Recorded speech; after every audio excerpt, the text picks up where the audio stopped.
So I'm going to do something I almost, well, I actually never do, which is I'm going to read a bit, and you'll see why. Bob was characteristically shrill, but even more shrill than usual, because we're getting more frustrated by the day, by the week, and it is just crazy making. We are all in need of psychiatric treatment at this point, because to know something and to see something at such a deep level and with so much really certainty, and to not have it even be considered in public debate, in public discussion. We really are Cassandras. Richard Clarke, the national security guy, just wrote a book called Warnings, and the subtitle is Finding the Cassandras, who, people who like predicted Fukushima 10 years in advance and whatnot, and they missed us. I mean, we're like the only Cassandras they missed are the election integrity people, and we've been squawking about this for 15 years. So I'm trying to fill them in on that. But what I'm going to read you is, are people, you guys familiar with David Leonhardt? Is David Leonhardt here? Maybe. No, okay. If you don't know, he writes an opinion column for the Times. And it's a daily column, and he's very good. He went to my high school. He is very, savvy about what's going on politically and about Trump and about what's happening to this country. He's not shy with his opinions. And so his column today, this morning, I'm just going to read you an excerpt from it, because part of this panel was about the media and why and how we get the media's attention. Do we need the media's attention? Why we haven't gotten it? So David Leonhardt is talking, of course, about climate change, about the Paris Accords, and about Trump. And he said, scientists and the leaders of virtually every country in the world take climate change seriously. There is only one major exception: the Republican Party in the United States. Republican leaders instead promote silly conspiracy theories like the cornucopia of dystopian, dishonest, and discredited data President Trump offered yesterday. And I mean, for anybody who heard that speech, I was in my car, it was captive audience to NPR. I kept wanting to turn it off. I almost drove off the road 3 times. Steam was coming out of my ears in fury at this epochal moment where the world finally got together with some measure of cooperative, unity. And this guy takes a shit on it from our country. And so, the fists are clenched. I'm sure all over the left forum, the fists are clenched all over the world of science, not to mention the other 190 countries or so. So this was a biggie. He says, President Trump offered yesterday, when in office, the Republican Party acts on these falsities, and boy, do they ever. Yet Republicans have paid virtually no political price for all of this. Gee. They control the White House, the House, the Senate, 33 governor's offices, and the legislatures in 32 states. Secretaries of State, attorney generals as well, the whole schmear. No large segment of American voters is willing to punish the party for a stance that is likely to harm the human race, Republicans included, for generations to come. I'd like to ask the readers to send me articles, be careful what you wish for, David, they've read, or thoughts they have about how to develop a more effective political message on climate change, a more effective political message. Passion, righteousness, and even anger can certainly be useful. Resistance, right? Yet they aren't enough after a day like yesterday. Everyone who cares about the planet also needs to aspire to effectiveness. So I accepted David's invitation, and in fact, I invited him to dinner in return for his invitation, but I wrote, Dear David, you want a more effective political message on climate change? How about this? Count the votes observably in public in America, as they now do in the Netherlands, Germany, Ireland, et al., rather than in the pitch dark of ES&S, Dominion, Skytle, Command Central, Triad, I'm adding to the letter, controlled cyberspace. Those private corporations, private partisan corporations that to whom we've outsourced the fate of the world. You scratch your head bald in perplexity that the Republicans have paid no political price, indeed have reaped outsized rewards for their intransigence, denial, greed, and/or stupidity on climate change and a host of other divisive issues. Yet it is a strange, new, non-Euclidean political geometry, as if some dark force or dark matter were out there exerting a mysterious pull. From a scientist's standpoint, that means it's time for a new calculus. Relativity, replacing Newtonian mechanics. A Laplace transform, at least. Any scientist worth his or her salt would at least be interested in checking out something so hidden and fundamental as the mechanisms by which millions of votes are tabulated before they simply assume that the voters were acting bizarrely and twisted themselves into knots trying to come up with unlikely explanations. I have tried. I have sent you several serious emails outlining the mechanisms and the ease with which American elections can be rigged. I've sent in pages and pages and books and articles and you name it. And I've sent them to Dean Baquette, the executive editor. I've sent them to The Nation. We've sent them all over. The New Yorker, all of them.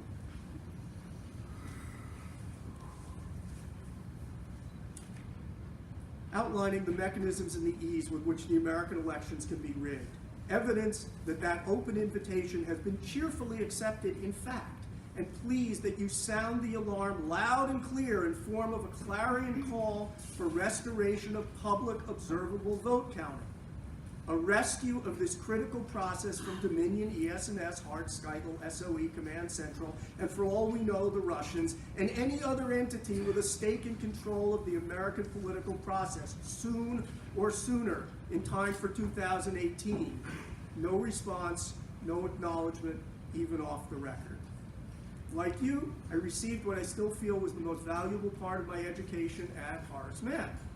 Perhaps the most valuable thing I learned there was perseverance. I am persevering. So this is what we do in our spare time. We write letters to the media. We plead. We play on the fact that we went to the same school or once dated the same woman or something. Some form of connection. So please listen to me. I'm not a crackpot. And I think our batting average is pretty low with the media, all of the media, with very few exceptions. If you step back and you look at the last 15 years, this new American century, what has happened with seeming inexorability in the computerized voting era, this rightward veer. What's right? Right. No, right. To you, left. Right. Rightward veer. Some sort of strange, I don't know, some strange new curve. And it's completely put the government out of sync with the people. I mean, we see this from the polls, we see this from the eye test, we see this from the parades and the protests, and it is, granted, we're a polarized country, but we're in the majority! And we're being ruled by a minority, and not just a minority, but a cynical, rapacious, greedy, and really, really malevolent minority. And we're ruling a lot of the world, or we aspire to rule a lot of the world. Who knows, now, but we have enormous influence on the fate of the planet, on the people on the planet, the life that shares the planet with us, the animals, the oceans. And it's all distorted. And we're looking for explanations all over the left forum this weekend. People will be looking for explanations, will be gathered in rooms. What has happened? How do we explain this? Hillary ran a terrible campaign. Bernie was this, and blah, blah, blah. And you go back to 1940 and the Communist Party. All sorts of historical and psychological and all these explanations in order to guide our strategy and our tactics. Right? That's why we're not just interested in explanations for academic purposes.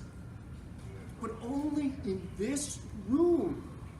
And we filled it up finally, Joel. I was a doubter, but my God, you're all here. It's SRO in the election integrity panel, which is the first time, because we've been doing this for about 5 years. Thank you for everybody. Only in this room. 3 years. Well, no, but I was doing it for 2 years before you read my, yeah. Yeah, we were in a closet. And we moved up. No plenary, but, we're here. We're aiming for it. We're aiming, any day now. This room has lights in it. Lights. We were here last year. I know. Only in this room is the most chilling, and when you really think about it, simple explanation being in any way, shape, or form considered. Fascism by fraud. Fascism by fraud. Fascism's bad enough. If you get conquered by some fascist dictator, or the people actually choose fascism because they've had enough of whatever else was making their lives miserable, okay. But fascism by a cheap trick, an ace coming out of the sleeve, and hey, here's my 4 aces, you lose.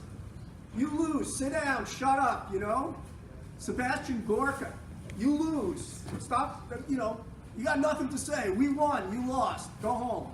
So, fascism by fraud, only here are we really brave enough to go there. Nowhere else in the left forum, aside from our panel tomorrow, I'm sure, is this being even considered, and that tells you so much that you need to know about where we are and where we need to go. And I'm sure my time's almost up, and we could go into charts and data and the primaries versus the caucuses in Bernie Sanders and Hillary Clinton, and the gross disparities there. It's in the book, Code Red. You can, it is overwhelming, pervasive evidence, but we're kind of done trying to prove election theft. I mean, I went back to look at 2004 because I was asked I finally connected with some Twitter people with like 100,000 eyeballs. It's like, wow, that's a big breakthrough. I mean, it's not, who's got a million, it's not Oprah, it's not LeBron James, it's not whatever, but it's 100,000. That's, 100 times what I've got. And they wanted some, forensics from the past. So I went back to look at my files from 2004, and oh my, ream on ream on ream, thousands and thousands of pages. We got so deep into analysis. Reluctant Bush responder with increasing error, all sorts of second-order comparatives. I mean, Laplace transforms. I mean, serious, heavy-duty statistics, digging, proof. You couldn't look at it and not recognize that Ohio was stolen, other states were stolen. It was a pathognomonic pattern focused on these swing states. And nobody gave a rat's ass. Nobody. I mean, the Times, forget it. Nobody. It went nowhere. And progressively since then, we've gotten, in a way, lazier and lazier, most of us. Because, what's the point? For the historical archive, not really worth it. So proven election theft doesn't seem, as a matter of fact, it tends to get the door slammed in your face all the harder. What I really want to focus on, and we're going there tomorrow, so I hope that tomorrow's panel, you can find a place in your hearts for that, is where do we go with this? Where do we go? We're looking forward, this colossally stupid risk that this country keeps taking, collectively keeps taking. The Dutch took one whiff of our election 2016, one whiff, and in a weekend, they said, because they had a national election coming up, it was in February or March, and it was an important one. Remember the right-wing candidate Wilders was gaining steam, and he was going to, it was a critical national election. They said, we're counting this by hand, in public, observably. And they just did. That was it. Now, granted, it's a short ballot, a technical detail. They still had to sit down and transform the way they counted it, and they just decided to do it. Here, the inertias are far greater. They're absolutely enormous, but the risk is insane of going forward. Whether we've proven past election theft or not, you can take all of that, literally thousands and thousands of pages of analysis, throw it in the garbage can. It doesn't change the risk. from these private corporations. You're handing your votes to a man who stands behind the curtain and pretend, says he counted them, comes out and tells you who won. That's all it is. The question is, what do you do? And that's always been the question. It's like, okay, now you've gotten us thinking that the whole system is rigged. What do we do? And of late, what I think we do is we find our true power as individuals and collectivities in America. What does America care about? Money. What is our system devoted to? Capitalism. Who has the power in a capitalist society? Consumers, workers, taxpayers, people who fork over the money. I ain't buying a single goddamn thing outside of baby milk until you draft and pass legislation that gives us public observable vote counting. Why can't we do that? Why can't we get together and make that our message? We are going to find the power we have. We have the money. In America, the economy is 2/3 dependent on American consumers. Do it. Why not? Why the hell not? Yeah, why the And hell to not? get together and say, because corporations, you Everybody saw what should happened. get up their asses and you- start doing it. This guy's struggling You, out here. you saw what happened in North Carolina. You saw what happened in North Carolina. They passed that execrable, rotten bill about the bathrooms. People started pulling out. The NBA pulled out. This group, that group pulled out, and collectively and individually. And they started panicking. Our businesses are going down the tubes. We've lost 2% off our bottom line. The fucking sky is falling. We gotta pass a new bill and let those gays into those bathrooms or crannies or whatever the hell it was. Okay? Because that's what the corporate bottom line is. That's what we're tuned to. You lose 2% off the corporate bottom line, and if the corporate boardrooms, panic sets in. So, who owns the politicians? The corporations. Who finances the corporations? The consumers. So we could stop working, we could stop paying taxes, and we could say these are our demands. I don't care how you do it, just get together, call a special session of your legislature in Wisconsin or whatever the hell state it is, and do this. The corporations who are seeing their bottom line drop down are going to get down there and they're going to go up to Scott Walker and whatever legislator they own. And they're going to say, yeah, you better make this happen. These guys mean business. Now, I know we're talking big. This would have to be a very, very strong, coordinated. Nobody's ever accused me of being an organizer. But somebody comes up with the concept, somebody comes up with the idea and says, we got to unite this power to this purpose, to this cause.